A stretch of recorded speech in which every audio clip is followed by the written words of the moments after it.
మంత్రం ఉద్యోగం కోసం, ఉద్యోగం అభివృద్ధి చెందడానికి, ఉద్యోగంలో ప్రగతి పొందడానికి, ఉద్యోగం లేని వారికి ఉద్యోగం ప్రాప్తించడానికి ఒక కొబ్బరికాయ తీసుకొని ఆ కొబ్బరికాయని చేతిలో పట్టుకొని ఏదైనా ఒక పుణ్య మంత్రాన్ని, ఒక శుభ మంత్రాన్ని, మీకు నచ్చిన మంత్రాన్ని, గురు అష్టకాన్ని, గురు పాదక స్తోత్రాన్ని పారాయణ చేసి తదుపరి ఆ కొబ్బరికాయని కొట్టి ఇరువైపులా జుట్టు మొత్తానికి తీసేసి అందులో నెయ్యి పోసి నెయ్యి బొత్తులు పెట్టి దాన్ని గురువు ముందు వెలిగించాలి. ఇంట్లోనే చక్కగా దీపం వెలిగించి పసుపు రంగు పుష్పాలని, అక్షతల్ని చేతిలో పట్టుకొని నాకు ఉద్యోగం ప్రాప్తించాలి, ఉద్యోగానికి సంబంధించినది ఏదైనా సరే ఆ సంకల్పం చేసి గురువు పాదాల ముందు సమర్పణ చేసుకోండి.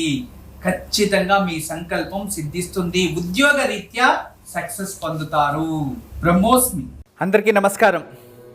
ఈరోజు మీకు అందరికీ కూడా శ్రీ